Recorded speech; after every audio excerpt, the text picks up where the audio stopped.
started. We are still missing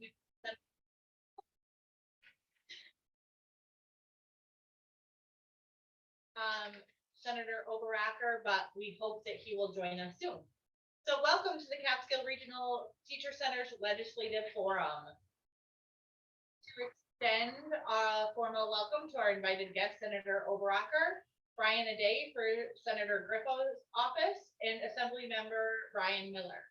We are also very sorry to report that Assembly Member Chris Tague had a last-minute change in his schedule and will not be able to attend. He extends his deepest apologies. Chris has always been a wonderful supporter of the Teacher Center, and he will be missed. This is a smaller forum than last year, where we enjoyed the company of Commissioner Young, Regent Mittler, and several of our elected officials. While we are honored we have a large panel of elected officials, a small forum is often better as it allows for a more interactive dialogue. For more than 19 years, we have provided a means for teachers to interact with elected officials and educational leaders. This forum was designed for teachers to participate in the governmental process and become familiar with New York's political structure as related to education. We also take this opportunity to highlight some partnerships demonstrating how the teacher centers are able to work with community partners to support our teachers and students. At this time, I would like to introduce our Catskill Regional Teacher, Aaron Sorensen. Hi, thank you, and welcome everyone. Thank you for coming. Yep. So we are a part of 125 teacher centers found throughout New York State. I'm proud to be on the leadership team. And this team created a video demonstrating what New York teacher centers do throughout the state. And I thought it's been a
hopefully that gives you an idea of what we're doing throughout New York State teacher centers. So the Catskill Regional Teacher Center was one of the original 45 teacher centers as before. As you can read on the slide, the teacher center size can vary tremendously throughout the state.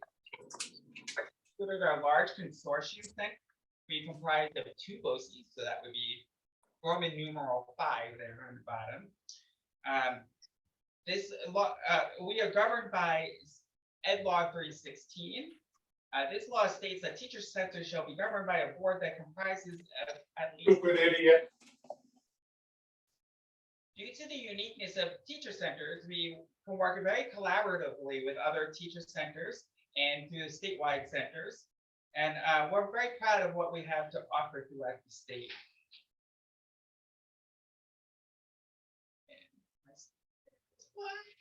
Behind.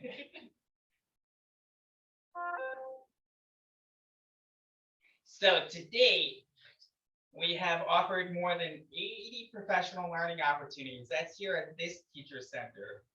Leveraging the support of teachers and with the goal of empowering and developing teacher leaders. The Catskill Regional Teachers Center can offer a huge variety of programs. To date, we have offered more than 80 professional learning opportunities for teachers to improve and enhance their practice. And really, the best is yet to come. We have some tremendous programs ready to come up. Some of the things that we have been offering is special education extension. Through the work of the statewide leadership team, the special ed extension allows special education teachers to expand their certification area. We've had at least 15 teachers within our region participate in these extensions. And then Deb Ciccarelli and I have both run programs through the statewide center, helping teachers throughout the state to expand their extension. I'm very proud of the work that we are doing to provide asynchronous learning opportunities. We all know that teachers are working really hard and have less and less time after school or in their school day. So whenever they get a chance, we are offering asynchronous badging opportunities. Badging allows for teachers to develop discrete skills on their own time.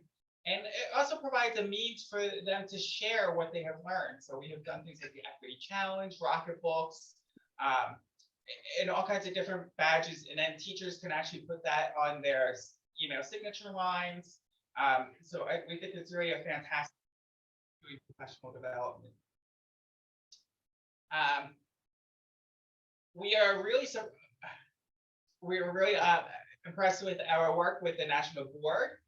We have supported 9 teachers to either achieve or maintain their national board certification.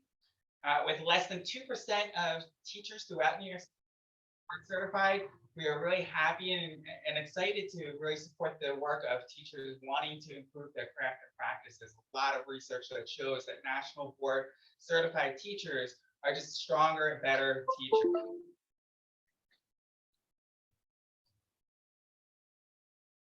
And we have done a lot of work with supporting pre-service teachers. So in front of us are, these are actual cotton hunting shirts. And along the bottom, there are some pictures. We worked with the social studies students here at the College of Oneonta, with Joe Ryan and the Living History Foundation. And we've also provided programs on technology in the classroom for them. At SUNY Delhi, we did the poverty simulation, and at Hartford College, we also worked on classroom technology. We love the opportunities to pilot programs, and so we're really excited to be working with an Olympian, and she is working with a couple of people and we're hopeful that we can develop a program this summer where we will be working with teachers to get them U.S. rowing certified level 1. And that really depends on our funding going forward, whether we're going to be able to do that. We also love working with partners. So you can see we have a whole list of partners that we have done work with. We're very excited about the work that we've done with WSKG and bringing out the issue of mental illness in their documentary Hiding in Plain Sight. We have a video study that we are offering statewide, and we think it's fantastic. We are also working with the Leather Stocking Writing Project on a Saturday seminar, and that's coming up. And so at this time, we would love to introduce our guest. And oh, and this is Senator Oberacker, I think, but we'd like to thank everyone for being here. For without your support, we couldn't do this work, especially our elected officials, Assembly Member Miller and Senator Oberacker, and Brian Aday from Senator Griffo's office. Thank you for being here.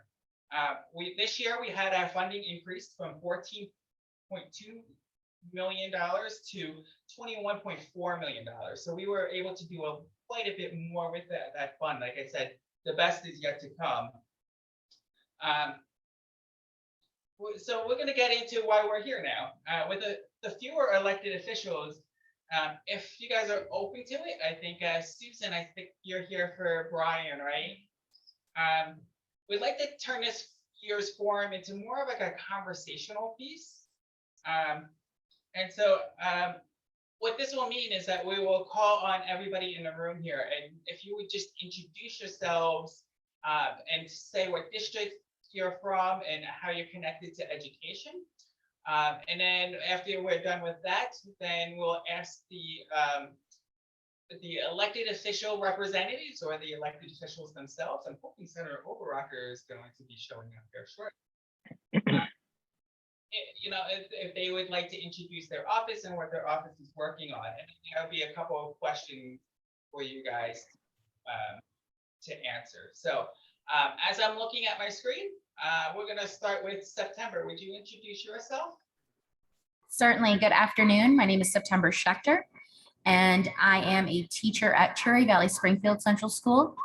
And I've been working on Vote Cope and Committee of 100 for several years now on behalf of my union. Thank you. Thank you for coming. Joseph?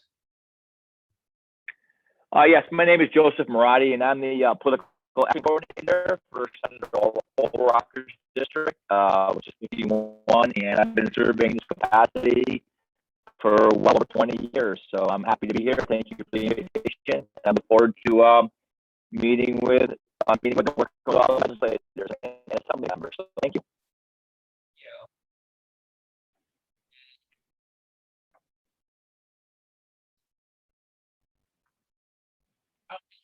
Thank you.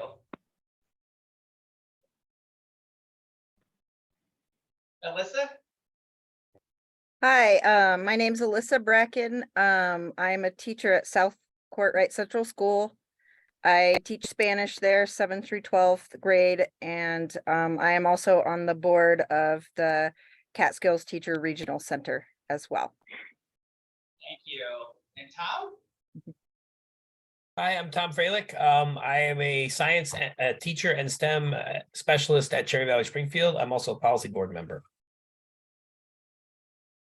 And Tracy? Hi, my name is Tracy Waterman. I am also a teacher at Cherry Valley Springfield. We're very well represented tonight. And I am the president of our union. And I'm also a member of the Catskill Regional Teacher Center Board. Michelle? Hi, I'm Michelle Temming. I teach in Oneonta City School District, and I am a member of the policy board. And Ginger?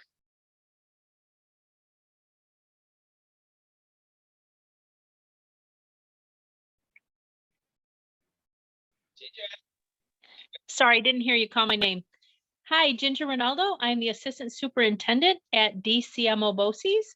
I'm very excited to be here tonight as a former Teachers Union President, and now I am the liaison for the BOCES that works with the Teachers Center. Thank you. And Beth?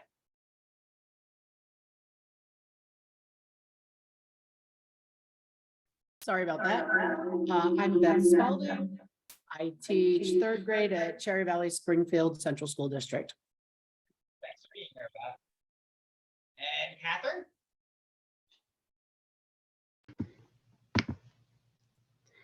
Hi, everyone. My name is Kate Webb. I am a literacy interventionist at Unitigo Elementary, and I'm also on the board. Diana?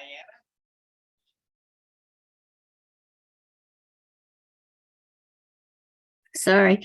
I'm Diana Torta. I'm a retired AIS teacher. I'm on the Regional Teacher Center Policy Board. I'm the treasurer, and I've been on the board for over 20 years. And Courtney.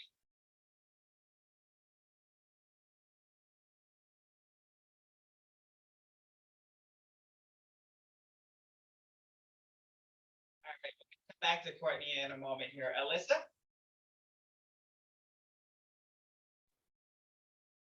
I think it's me this time, but hi, I'm not a teacher, but I am student teaching currently at Unitigo High School. And I joined today for some professional development. Welcome.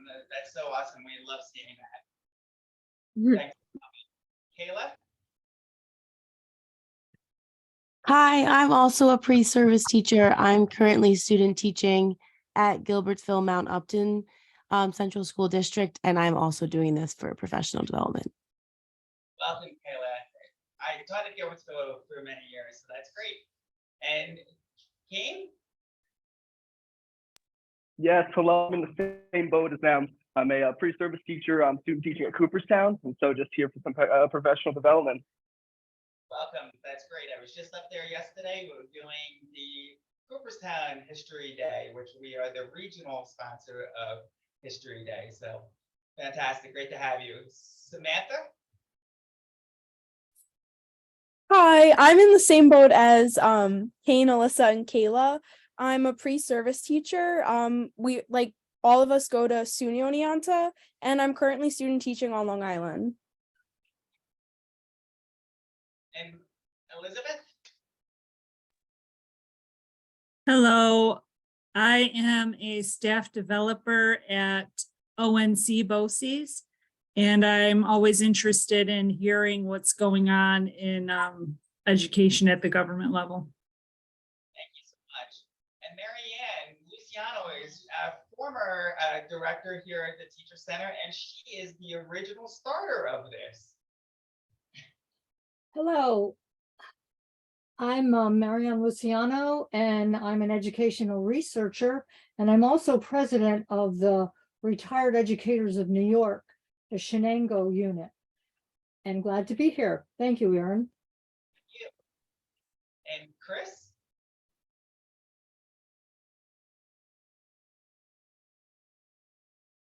Chris Curtis? Oh, so I see in the chat, it says it's not working. My name is Chris Curtis. I'm an English teacher at ONC Center in Grand Gorge, and I am the union rep for my building. I hope communicating will be okay. Yes, it will be. And iPhone, I'm not sure who you are.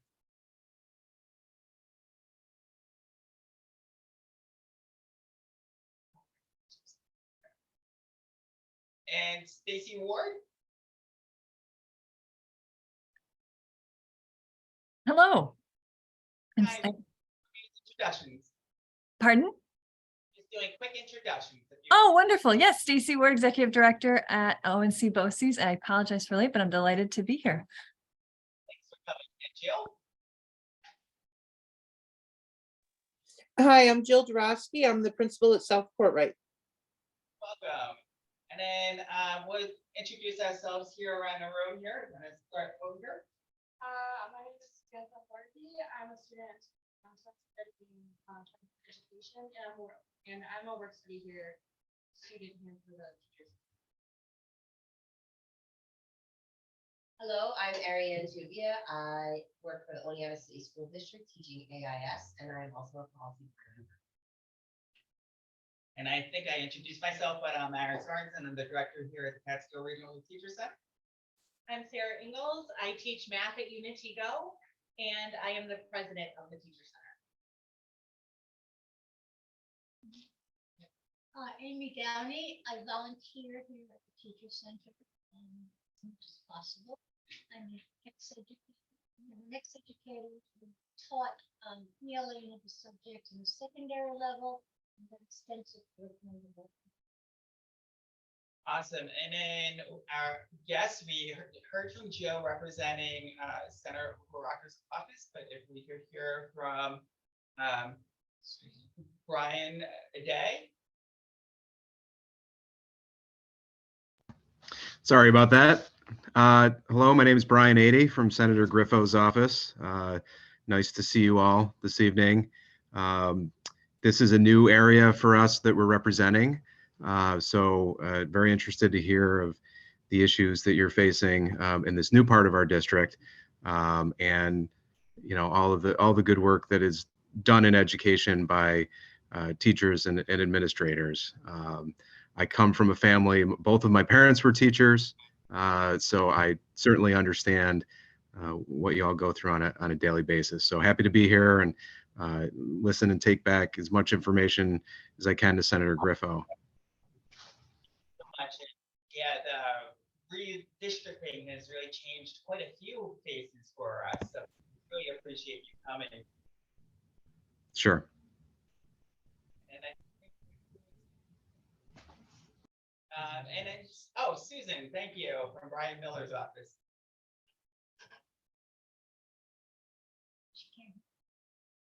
Oh, we can't hear you, Susan. I'm not sure what's going on with your microphone because you're not muted, but we don't hear you.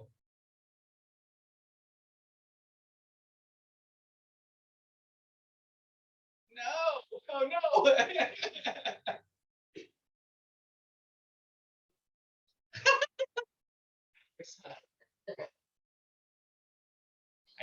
I think the chat function might be good for many of us.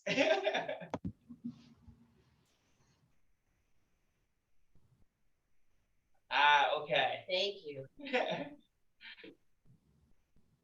Definitely want to hear from you.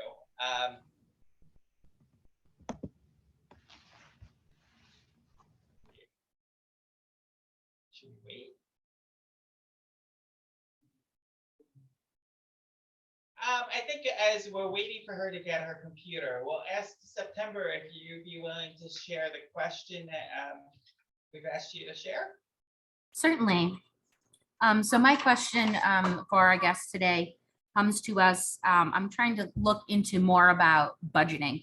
Can you tell us a little bit about the budget process when it comes to funding for education? How does the governor kind of put that budget together? Is it through, I know we have a higher ed committee, I know we have a high school ed committee, I know that we have the Board of Regents. How does the education budget come together and where does the input come from?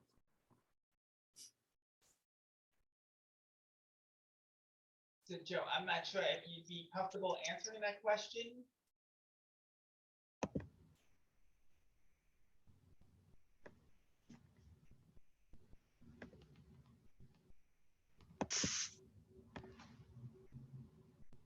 So I guess I can jump in here for a second. So in a general sense, with anything in the state budget, it's a combination of input from the specific area, let's say. So, the Board of Regents will have their budget priorities, which they usually towards the end of the calendar year, November, December, that time of year, they'll come up with their priorities and maybe even a little bit of a wish list that they provide to Division of Budget and the governor's office. From there, the governor's staff, they put together their budget based on input from, what the Board of Regents has to say and their priorities. Also internally, each subject area, there's some staff at the executive level that's assigned to those areas, also in consultation with state ed. So that's kind of how they come to what they are going to propose. And then once that gets proposed, the executive budget gets proposed, then goes to the legislature for discussion, addition, sometimes elimination. And it goes through that process in each house. And then I see your written question ahead of time. So if I jump ahead, I'm sorry. Yes, each house, has their own budget bill, as we refer to as the one house budget bill. And then from there, the three sides, the executive, Senate, and Assembly, come together and negotiate a final budget document that gets voted, passed, and signed into law. So that's a general kind of 10,000-foot view of that process. Thank you so much. I'm not sure if any of our other invited guests have anything to add. I did want to say that with a grouping this small, that it would be great if it's just a conversation. So if you have a question, any of the people in the audience have a question to follow up, feel free to unmic or to put your question into the chat. And hope it's more of a dialogue and a back and forth. And just as a reminder, you know, our guests are here because they care and they're interested. This is not the time to grind an axe, right? And so we want to make sure that we're being respectful and polite. And with that said,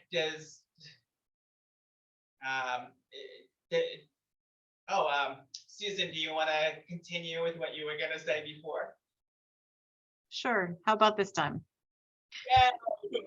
All right. Assemblyman Miller's current district is parts of Oneida, parts of Madison, parts of Herkimer, and parts of Otsego County. So he does not have one full complete county. So this is a new district for him as well. He only retained 4 towns from his previous district, though he shares many of the same counties. And he's always been a proponent and supporter of education and teachers. And his wife is actually president of the Sequoia Valley School Board. So he lives this even at home, as he will tell you. He may be coming on here. I'm not sure. He's in a budget hearing in Albany right now for a specific committee. So he may pop on. Thank you so much for representing us. Absolutely. Do you have anything you would like to add about the budget procedure? Brian did a great job giving you a short summary of the process and how it works. Yeah, thank you.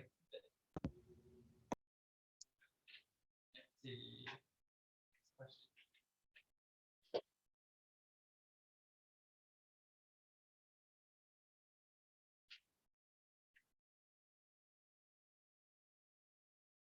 Oh, I think, Tom, you were going to ask a question.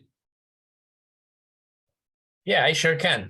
So teacher centers are kind of like, they're like an extra level for us, for us educators. They provide us with the professional development and the programming, like Aaron had mentioned, and you saw in the video. And that they're only as good as how they're supported. And a problem is for teacher centers is lack of predictable funding, right? So what would need to happen to have multi-year funding of teacher centers?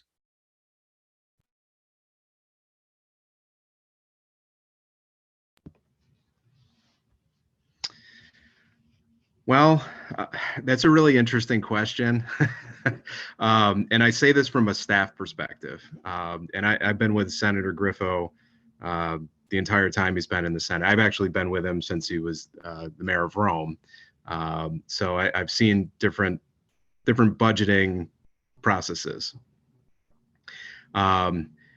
Multi-year funding is really difficult, I think, in the state budget because, quite honestly, it's a negotiating tactic from the executive. There's a resistance to do multi-year because, if we can do something this year, whatever it is, maybe that's something we can use as a negotiating tool in the final budget. That's just the reality of the process.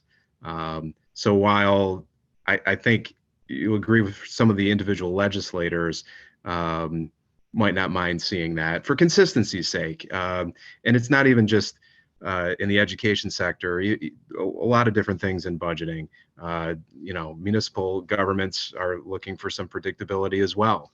But when it comes to education, and we talk to superintendents throughout our district and have for years, it's difficult from their aspect too, for, might not know what their aid is going to be until weeks before a budget is presented to, listen, I'm a taxpayer too, right? So us, the taxpayers, it's only a short period of time. So it's very similar in that regard. So I think it's, again, reality of the process being what it is.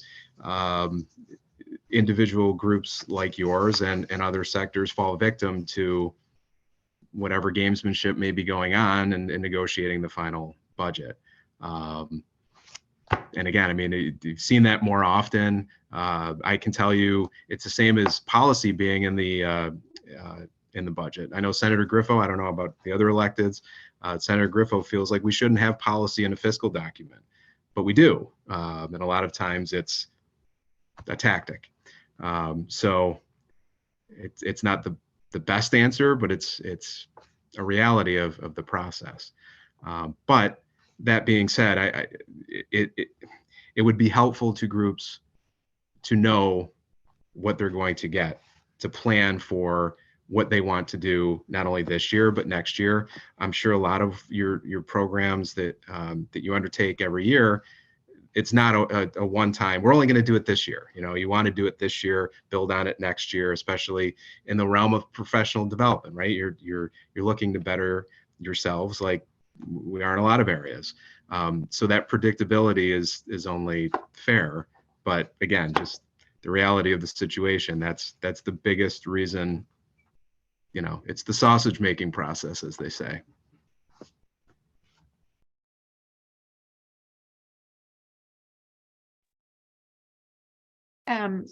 Brian is, once again, summed this up nicely. So I appreciate the fact that he's taken the lead in these questions here. The Assemblyman is also not in favor of policy being stuck in the budget, even though it is every year in one manner or another. And I think something that's important when it comes to thinking about the budget process is that at this point in time, sometimes you have agencies not related to education that reach out to you and are like, hey, we want this much money in the budget, or, we'd like a certain line item in the budget. And at this point in time, it's almost impossible to get that to happen. The budget process and, advocating for what you would like in the budget really begins almost the end of summer or fall of the previous year. So, unfortunately, a lot of times groups will come to us and be like, hey, we'd like $225,000 for this. And we're like, that's great. Come back to us in, July of this year so that we can get that ready for next year. So that's something to just keep in mind for this group and the larger groups and organizations that you work with and the school board associations and things like that when it comes to the process. I know that multi-year budgeting and the consistency and knowing what you would have available for funding is definitely beneficial. But sometimes what we've seen happen with that is, for example, you get let's say a 5-year plan. And that amount is obviously going to be set every year, which is what we're looking for. But there's also a chance that sometimes if, given the trends and things, because we happen to kind of shift money around to different priorities, so to say, as the years go on, there's also a chance that, you could possibly negotiate more money than would be allowed in the original capital plan, or you would need more that would be allowed. And if it's in the budget as a 5-year plan, that's really, really hard to go back and to change that 5-year plan. We're kind of seeing that right now with some transportation funding. They had a 5-year capital plan, and taking a look at, the cost of inflation and things like that for road and bridge materials. And that's in the budget, funded exactly as it was last year as part of the 5-year plan. And it's probably not going to move, unfortunately. But that's just kind of, one example of what can happen if you do get the multi-year budgeting.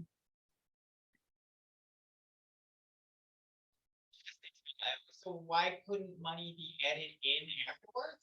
Like, is it just once it's allocated, it's allocated? Well, I think that a lot of times what happens is to negotiate that multi-year plan, right? It's kind of like there's a give and take process. So once you get that multi-year plan in there, it's kind of like, okay, this is what you're getting for the next let's say 5 years, and it's kind of like a, don't come back and ask me for more next year, the 3rd year, the 4th year, the 5th year. We'll talk about this again after the 5 years is up, or, you know, however long the plan is for. I think advocating early is definitely, you know, definitely could play into it. And I think, or I know Brian is absolutely right with the gamesmanship, right? It's kind of, some things are just never, ever going to make it into the budget, no matter how important they are, as a multi-year plan, unfortunately.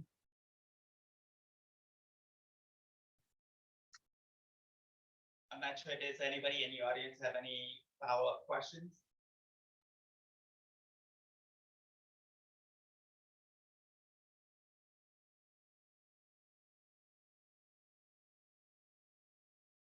So Michelle, I think you had a question? Yep. So I was just wondering if there's any education bills currently in legislation that you're interested in or involved in?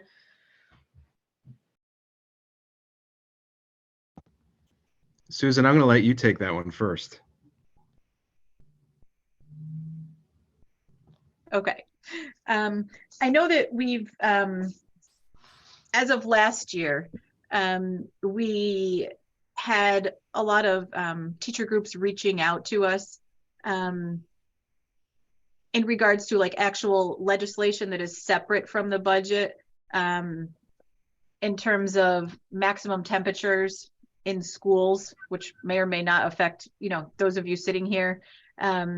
There's been they've reached out to us regarding a lot of paraprofessional duties and making sure that the students with special needs are taken care of.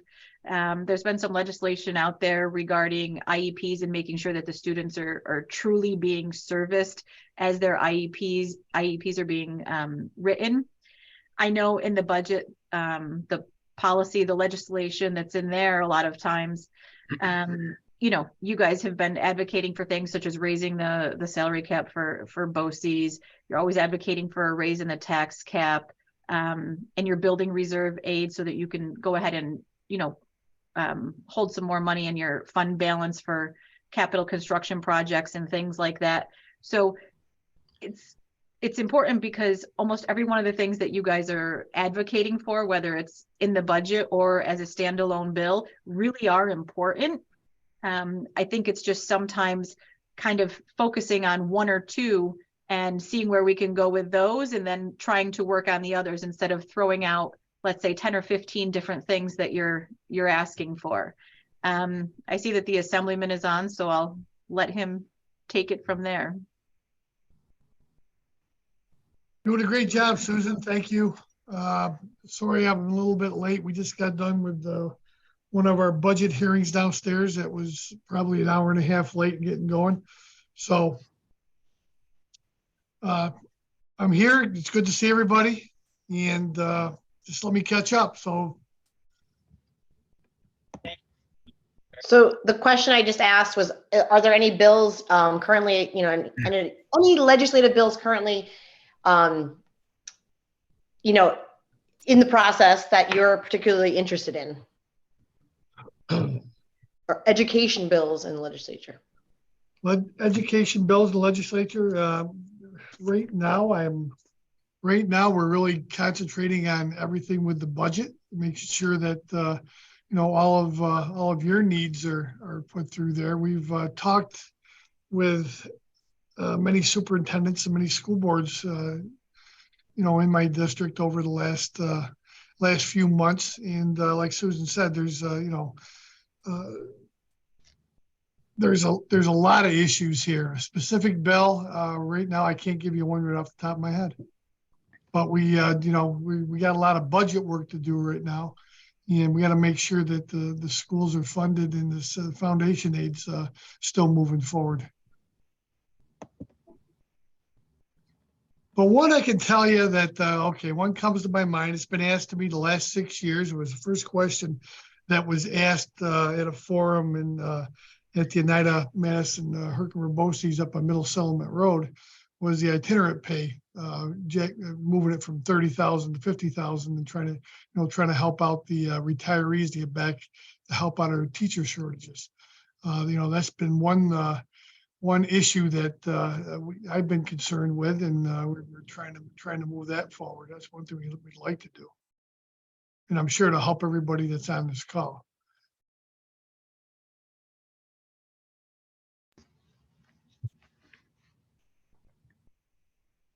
So thank you so much for that answer. Does anybody else have a follow-up to that? Aaron, one thing I'll say, from Senator Griffo's perspective too, I mean, as far as individual pieces of legislation, he does carry a bill that talks about no unfunded mandates, and that would pertain to schools as well, as well as local governments. We've seen a lot of times, and I think the Assemblyman would echo this.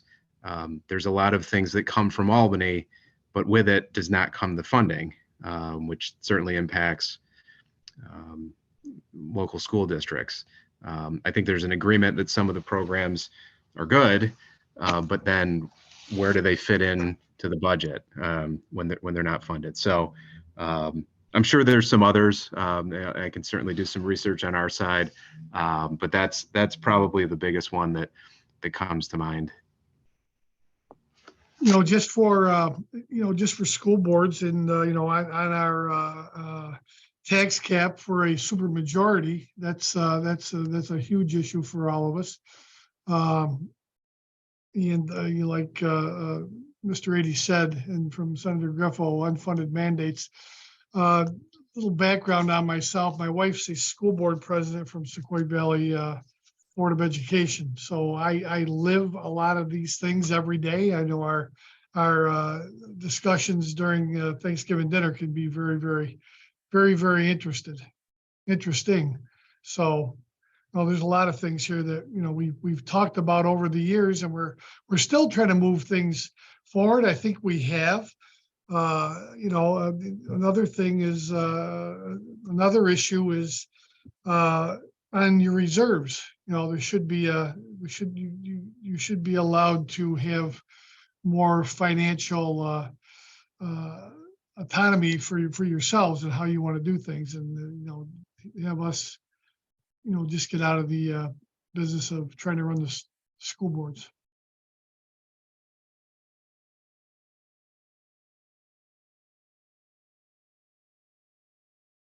Yes.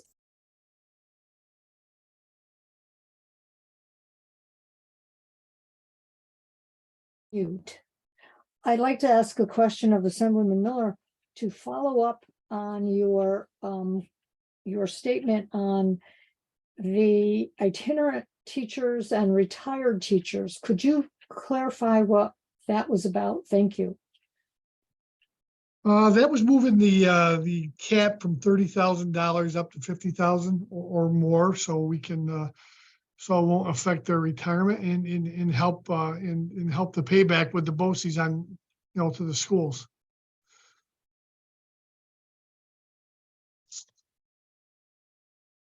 Thank you, Marianne. And Marianne is following up with questions. I would love for it to be kind of a back and forth if that's possible. So if you do have questions to follow up, that would be fantastic. I believe, Marianne, you had another question that you wanted to ask, and then I think your hand is still up there. So might want to take it down after you ask your question. Okay. I've got to unmute. My question was, what is your position on higher education funding that the Board of Regents presented? They are calling for higher support for higher education so that there is more of an opportunity for our young people in New York State to get their degrees and to advance in their careers. Thank you.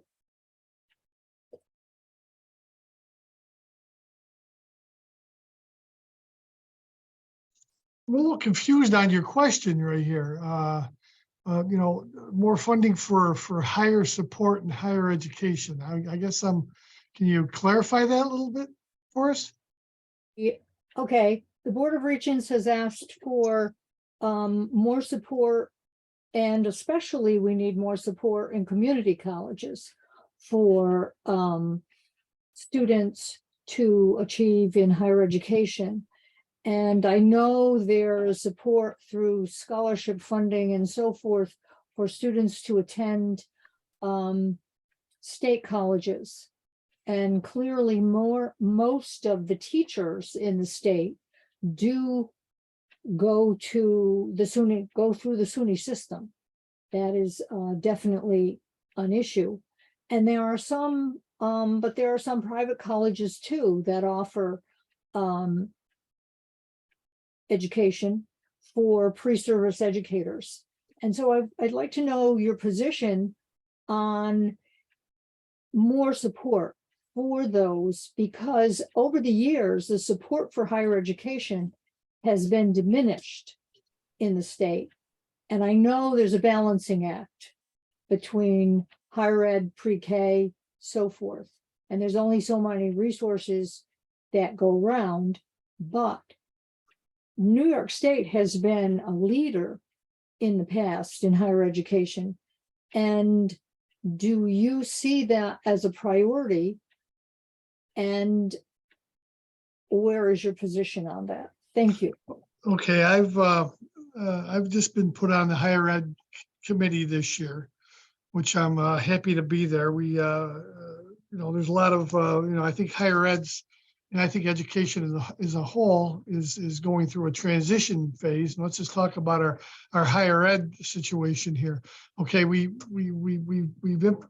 got a declining population, and we're trying to, and the way a lot of our funding is set up, it's on student-based populations.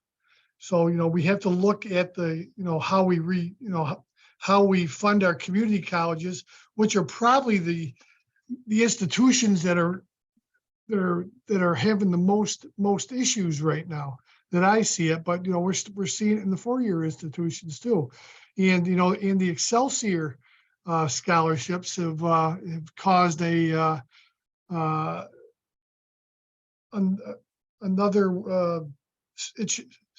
issue for the private colleges. So I guess I'm really not answering your question. We want to fund them more any way we can, but I think a lot of things are changing here. Our workforce is changing, how we're looking at, our needs of our workforce and our graduates coming out of high school. Community colleges are going to probably turn into what they have been is they're direct suppliers to our employers. And, right now the employers are really hurting with the tradesmen. And that really seems to be a problem. But Mary Ann, just to answer your question, we want to fund them any way we can. And, we've met with our local community colleges, and, just to get back and keep the funding that we have right now will be a win. And I think, we're going to have to look at this really close, moving into the future, not only at higher ed, but I think at, how we, the structure of our high schools also. I know I wasn't very specific on it, but this is there's a lot of things going on. My son attends a private school, and we've seen one of our private schools go out, Cazenovia, and we just want to make sure that this trend doesn't continue. But we got a balance here with the Excelsior scholarship and our private institutions. How are we going to keep both of these higher ed schools, still in place? Right now I represent the city of Oneonta, which has SUNY Oneonta there, and it also has Hartwick on what's going on there. So this is going to be some exciting times. I can tell you that, and hopefully we'll end up coming out of this much better than we are going into it.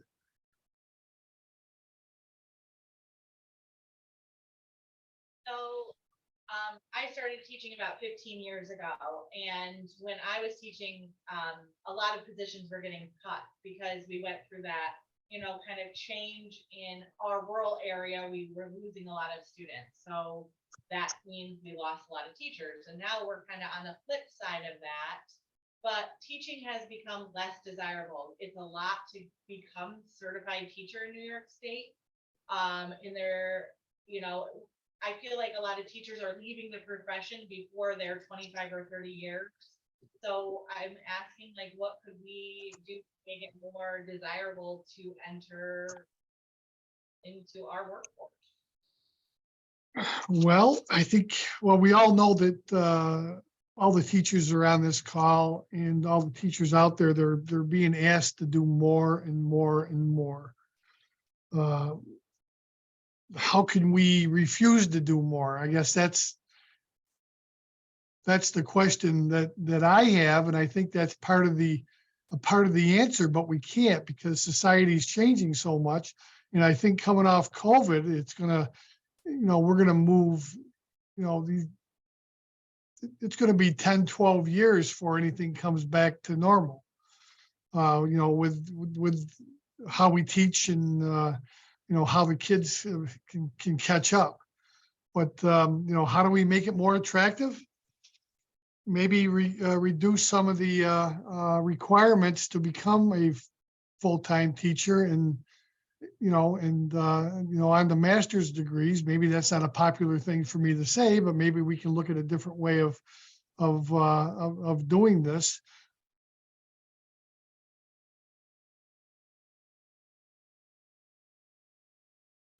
Assemblyman, and just to add on, the Assemblyman has been having a lot of the tradesmen come and inquire about what they can do in order to get into the classroom and to teach, because of the lack of trades, so to speak. And these people are coming out with 15, 20, 25 years experience, but without maybe a 4-year degree or a master's degree, yet they are the ones that truly know their trade.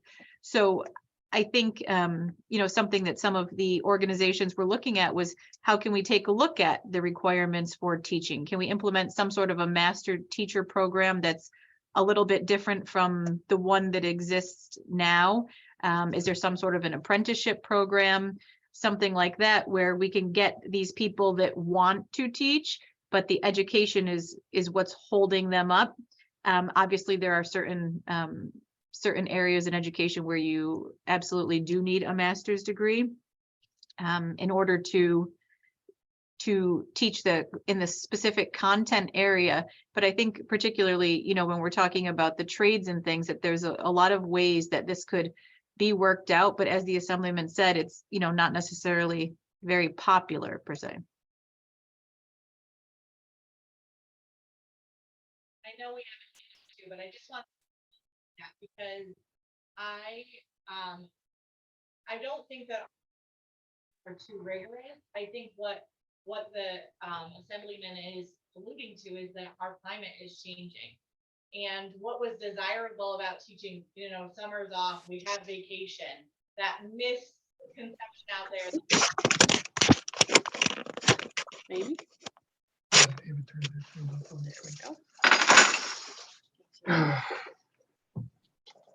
Let's turn the sound up. Other pathways into teachers for the trades, especially. None of us are going to argue with those experts in their field.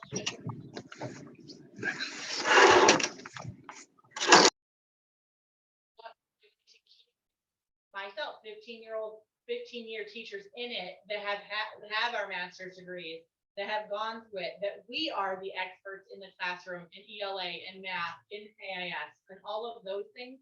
What are we going to do to keep us refreshed, wanting to continue to be in education and not take a remote job that we would be home with our own children or whatever that may be?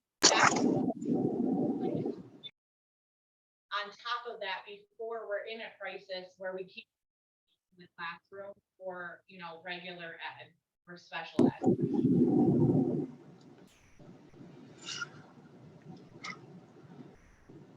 Okay, I'm back. We just had a technical problem. My computer just crashed and now I'm on Eliza's computer there. And I just caught some of that. I'm an engineer, okay? And I'm not afraid to tell you I don't know. All right? And I guess I'm gonna put this back to you guys. You guys are the experts here in these fields. You guys are living this every day. I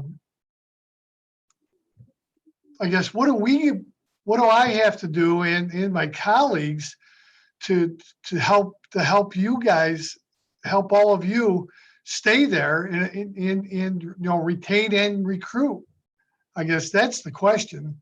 You know, I can come up with a lot of ideas. I'm not an educator. It's very fortunate that we have Susan on staff as my chief of staff. And, you know, she was an educator from down in New York City. So she, you know, when we discuss these issues, she puts a lot of insight into it. But I guess you guys know the best at how to do this. We need the ideas. So I'm going to put the question back out there and just help me. I need to know. Chat there that let him elaborate on. Oh, that's it. He can't talk, but so I'll read that off for you. But one of the questions or thoughts I had is more support staffing and aides. We know that teachers, the amount of paperwork that teachers have to do is incredible. And a lot of that really can be done by people with less advanced degrees, but there's stuff completing lots of daily routines.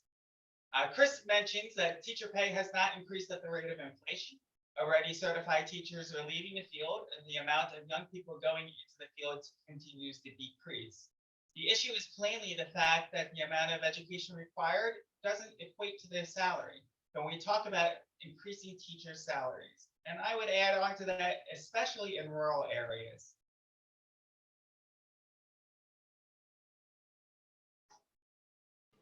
For me, it's about funding, right? We're it kind of, you know, two-thirds of the year or the way through, like the funding, we had the COVID money. And so we're talking about in our district, losing support personnel like school psychologists.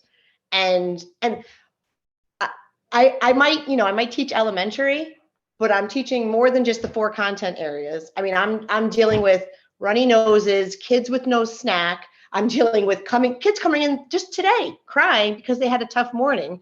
So I don't know if my master's degree or just my years of being in the system really helped me deal with today, but I'm worried about losing the extra help that I have in the building because we just can't afford to keep those providers now that some money is no longer there. So we need more money. Well, you know, this year's funding is really gonna help. I don't know what's gonna happen next year. I think next year's gonna be a tough time. Question to you guys: do you guys really do you feel all the funding that's going to schools is going to the right place, or could it be directed to where it has to go, to the kids, to the teachers? Do you feel that it's not going there?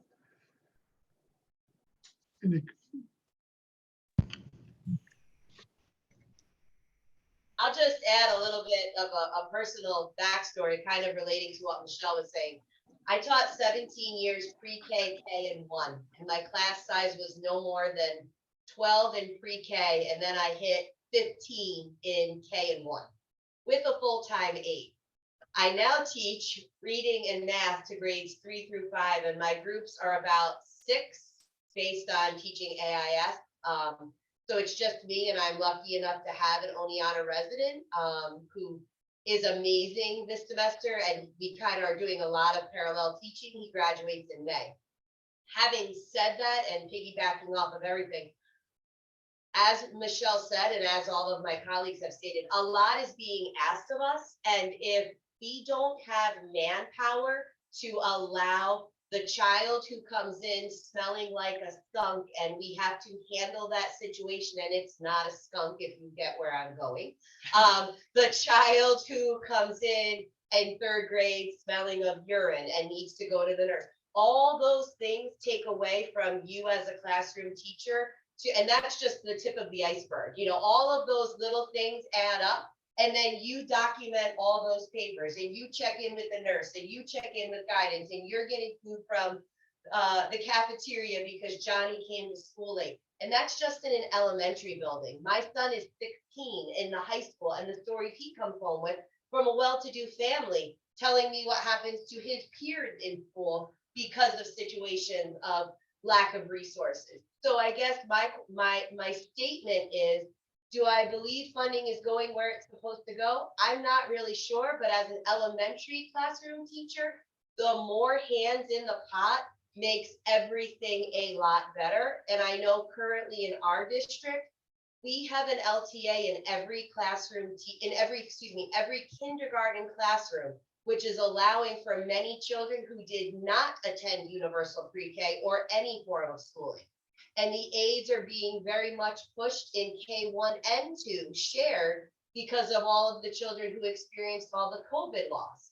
So if we lose those aides in our programs, how is that impacting 3rd, 4th, and 5th grade, catching them up to already lagging skills that they have because they didn't receive the education they needed? I know that was a lot and I apologize, but I see a lot of shaking heads and nodding. So you're kind of all seeing what I'm talking about. So Assemblyman, if I could jump in here for a second. So I think, and Assemblyman is right. I mean, this is a good conversation for all of us to have on this side, to hear your perspective, because that's important to all of us as we go through this process as well. But it sounds like, so there are two issues, recruitment and retention. So on the recruitment side of things, I don't know how this happened, but I went to SUNY Cortland and I got a political science degree. All right, go Dragons. My parents, again, who are both teachers, you're going to one of the best, the SUNY system is known for producing teachers. What are you doing? But when I graduated college 22 years ago, and almost all of my friends were education majors, that was a point in time when my parents at the time were transitioning out. They were, my mother, I think, retired a year or so after I graduated college, my father a few more years after that. So there was this, be a teacher, tons of jobs available. As you said, great benefits, summers off. And I understand that that's a cycle, right? And those who have been in education longer have probably seen it on the other side. So there is that recruitment aspect. And you're right. I have 3 daughters at home. I've got an 8th grader, a 5th grader, and a 3rd grader. So, and still many of my friends are teachers. My wife is a physical therapist in a school district. So I hear all these different sides. And again, having the experience of my parents, who are an older generation, vastly different today for all the reasons you just said. All of the things that you all do in the classroom, especially at the elementary level, that are not teaching. Get it, totally. And I'm remiss in saying that Senator Griffo's wife is an elementary school teacher as well. So there is that. And I guess I'm talking and not providing an answer, but asking you all as well. That is an issue because I think we've gotten to a point where, like many other professions, I don't know that I want to do that, but what's the downside of not having teachers? We don't have a strong education system. If we don't have a strong education system, we can't compete not only, nationally, but globally. So I'm interested to hear thoughts of how to recruit, and and I don't know if that's even at your level when there are is there some type of program for kids who are in high school who want to be teachers to kind of direct them? I know that's probably a weird you know, I mean, is that a weird feeling if you're a teacher and you're trying to direct kids into the teaching profession? I mean, I think it's good, but I mean, is that, I don't know, is that kind of a weird area? So, you know, are those types of programs for, you know, getting high school students interested in the career of being a teacher? And I think, you know, to the question about what we can do at the higher ed level to support those programs, yes, that's important. We have a great SUNY system. I think Assemblyman said we need to build on the successes of that. I don't know the answer of how to do it, but I think that's something there. And then as far as the retention, again, we already heard some of your thoughts. Would love to hear more, even if, you know, there's stuff you can email us afterwards. That's good for us to know. What can we do to keep people there, especially at a time when it's harder and harder to be in the profession. So I know that's not really an answer, but just a thought as I'm hearing the conversation. Brian, I'm glad you said that. You know, I got in front of me 10 legislative actions for school success was put out by the Council of School Superintendents. And I don't know if you guys have seen this, but one of the support grow your own staffing initiatives and things like that. But what Brian said is absolutely right. And what we're talking about here, you know, I hear this not only from teachers, but, you know, we're hearing it in the medical and the nursing professions now too, the same exact situations, you know, and they all have their own difficulties and they're all unique, but it seems to be the same thing. And what's, you know, and what can the strategy be to recruit and of course retain? So I guess there's hands up. So I guess September, we'll start with you over there. Thank you. In terms of recruitment, I'm a new teacher. Teaching is a second career in life for me. And so becoming a teacher at the age of 20 has got to be a whole lot easier than the hoops that I went through to become a teacher at the age of 40.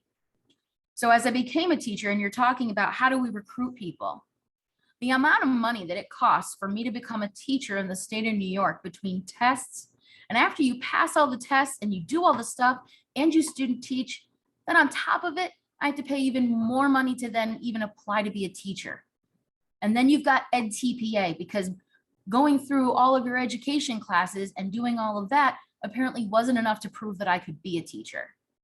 If you're going to trust us to be a teacher, then stop making us jump through so many hoops. That would help you with your recruitment. In terms of retention, I'm tier 6. I became a teacher at the age of 40, and I'm going to be lucky if I can retire at the age of 65. So you're going to have me for a long time. Retention works if you're an education person as a second career in life. Now, I know that Governor Hochul has spoken vehemently that she wants to reform tier 6.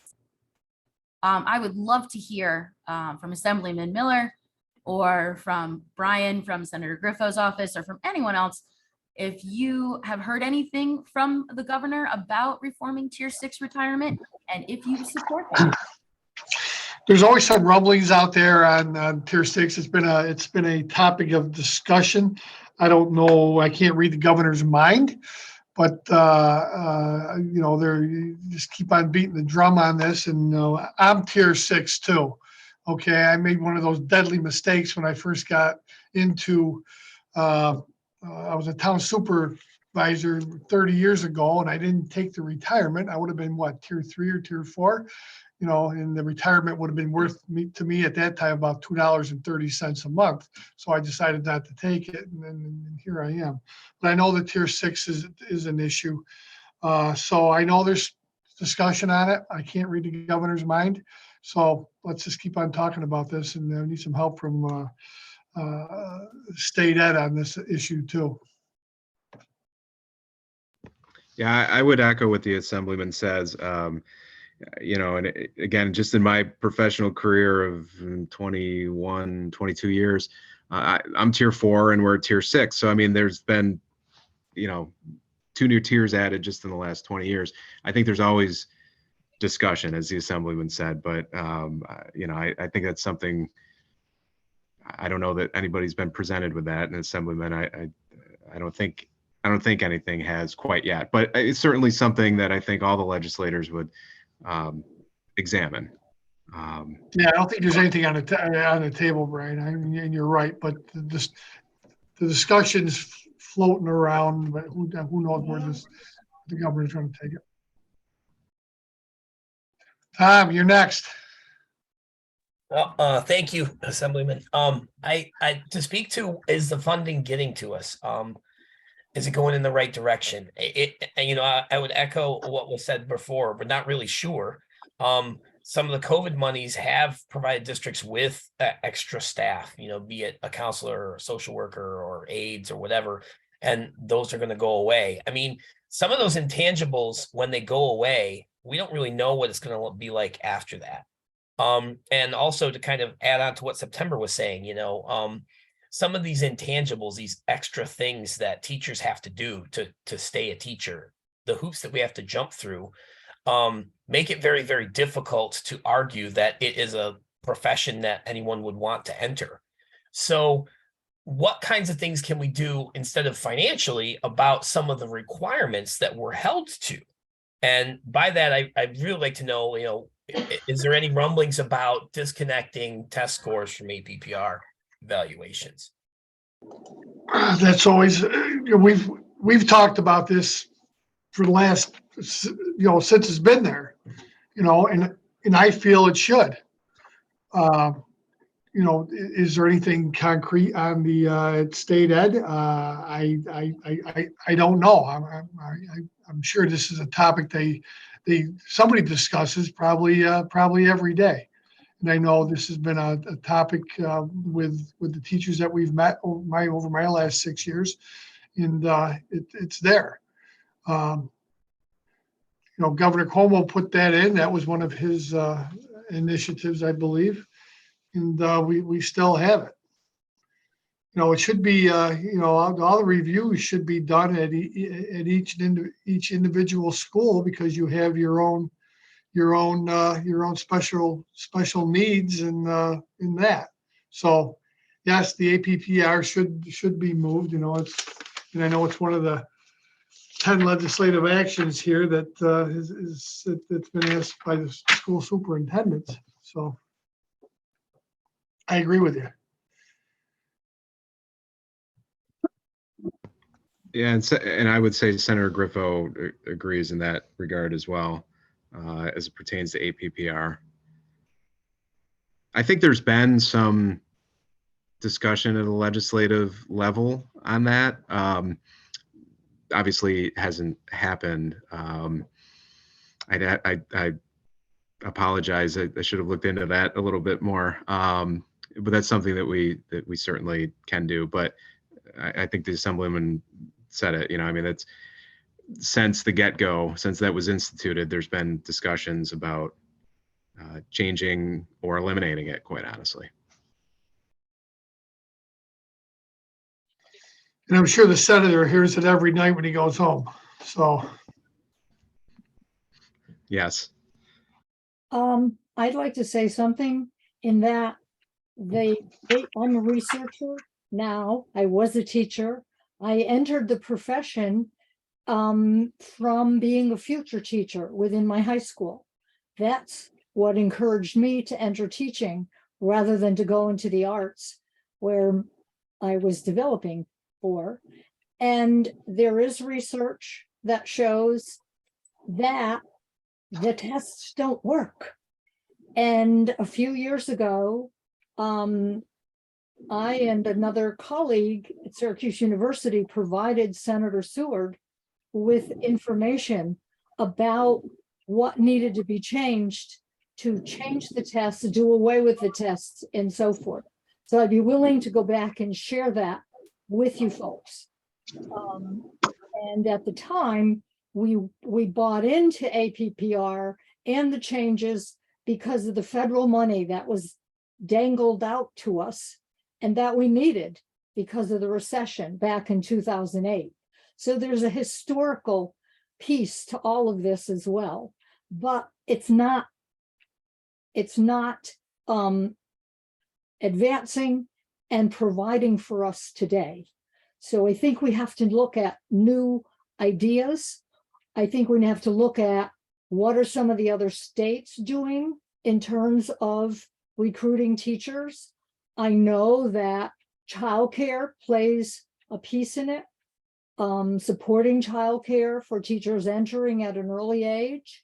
And then what you were talking about, Assemblyman Miller, of folks who are in different professions, how to make the transition from those professions, be they tradespeople or within other professions, to enter teaching. So there's a lot, and there is research on all of this. So Okay, yeah. need to dig it out and share it with you. You got to help us with this. That's one of the, and I got cut off when we were talking about trying to get some of these tradesmen who have gone through their career and they're now 50, 55 years old. They want to go back and they want to teach. And, we're just looking for some way to have the teacher be up here and they work below somebody. So there's ways to maybe do it. I think I said I was an engineer all my life and we were always given problems and we were told to come up with solutions. So I guess that's where we are right now. We got a lot of problems here and we really need to work together with some solutions. And coming off COVID, it's exponentially made matters worse with the way what the students have lost over the last 2.5 years, and how funding's being moved out there. That was the recovery money was put out to help over the next 3 years in what's going to be there after that. Because again, we know that this isn't going to be cured overnight. So I welcome anything you can give us. Believe me. Done apart that none of the teachers went into teaching to win, the salary war. It's like a labor of love, a lot of it. Not about the money. So I think you guys did touch up on things that you could help us, like helping influence changing tier 6 and, giving us support within the classrooms. Those are things that you can definitely support us with, as well as, teacher salaries are something that should probably be addressed too, just because we're really behind the times there. I have a question. Go ahead. Okay, Erin? Okay. Go ahead. I'm wondering, what, for the Assemblyman and the Senator, for Brian, what are the goals, whether they be budget or policy, that you have, specifically that you have, and is there ways that we can help you achieve them through the legislation? Well, goals is not just in education, but goals all the way that we're looking at.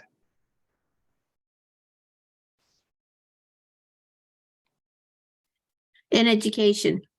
In education. Well, here's some of the goals. I'm gonna give you some homework. Okay, we meet once a year on this, and I always ask for this, and I don't know, the senator's not there. I know he's gonna, Brian's there, and he's gonna take everything back to him. But could you make a list of 4 things that my goal is to help you guys and to help all our children, all our residents in New York State, and to come up with something that it not just works today, but we can look at it as a long-term fix and a long-term direction. But we talked about a lot of things here. And could you prioritize 4 or 5 key issues that are really affecting what's going on right now, that's going to get us through the short term, and then give us a couple to work on for the long term? Because right now I'm working on getting you more funding to get you through this COVID crunch. And because COVID's very near and dear to me because it almost took me out of the picture, and I'm lucky to be here to talk to you. So and I have a kid who just started, my son, I shouldn't say kid. My son just started his first year in college, and I know how far behind he is after that. And we got a whole COVID generation here. But if you could come up with 3 or 4 things, and I got a good list right here, but if you could prioritize exactly where we should be concentrating on, that would really help us, because we're really here to help you. I'm not an educator, but I'm your voice. So that's what I want to work on. Thank you That's a so good much, idea. Brian. I'm sure we can all do it. Thank you so much, Brian. I will get that out to the teachers and see if we can get a list for you of that. Okay, something else. I meet with you guys every year right before budget. Can we do this a couple times during the year? Zoom's a wonderful tool. COVID brought us this, and we all know how to use it really well. Those are if we could do this a couple times during the year, that'd be great. My last district went from New Hartford to Kingdom Come, I tell everybody, all the way down to 60 miles north of New York City. Now it's pretty compact. And the senator and I, we share a lot of the district that all of you come from. And I know the senatorial district's it's a lot bigger than mine, but we do share a lot of the same places. And we want to come and visit. That's another thing too. Bring us to your schools, show us how things go. We like, Brian knows I was an old basketball coach from Sequoia, and I like to be in the schools, and I like kids, and I want to see how things operate, and I want to, see firsthand what's going on, and how we can help.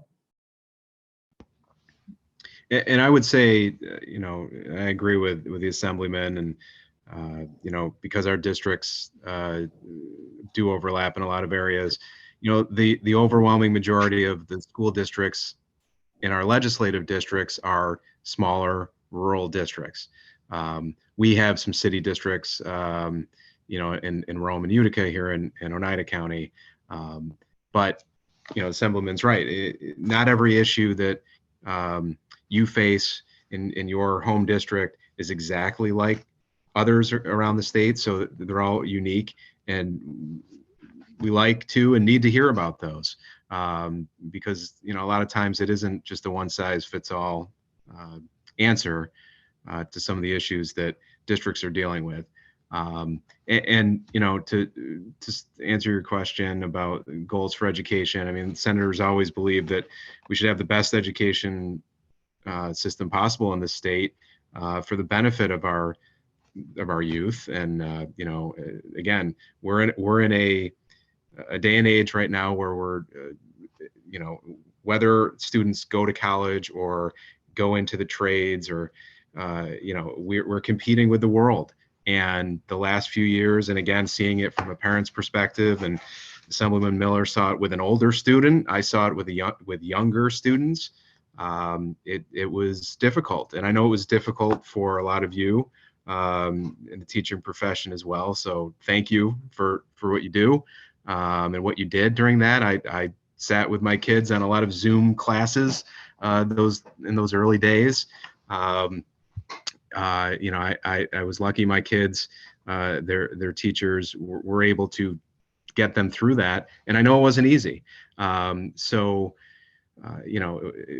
need to improve upon the successes. I think this last school year, just from a personal perspective, this last school year was really good for my kids because they were transitioning out of, doing things just on Zoom. And I, again, with 3 kids of different ages, my oldest daughter did really well with Zoom classroom. My middle daughter didn't. She needed the personal interaction. She needed, to see her teacher and touch her teacher, so to speak, every day. So, those are important. So, we we should be proud of our education system in New York State.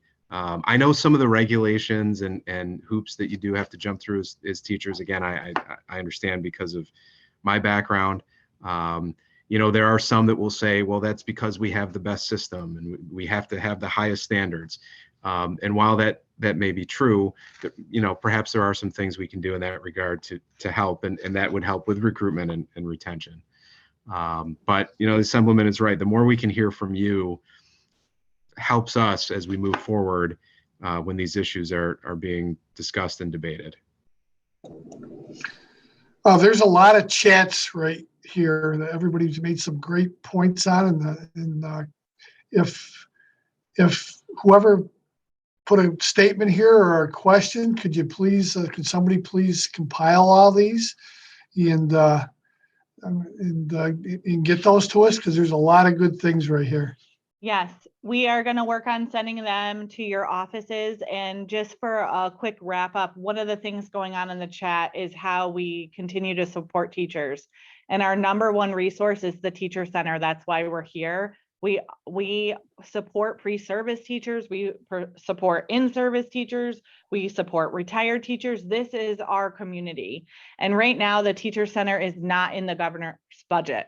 So we're asking you guys to please support the teacher centers, because that is teachers' number one resource.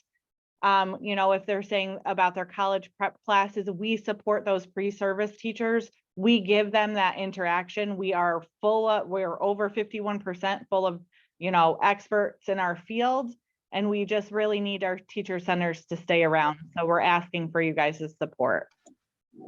You have mine. Thank you. We'll do what we can do. Yeah, same with Senator Griffo. Thank you so much. Thank you everyone for coming. We appreciate you guys spending your time with us. We will make sure that we get the chat, and I will send out a survey to teachers to see if we can get those answers that you've requested, Assemblyman Miller, and we will send that to your offices. Thank you everyone for coming. Thank you. Thank you. Thank you.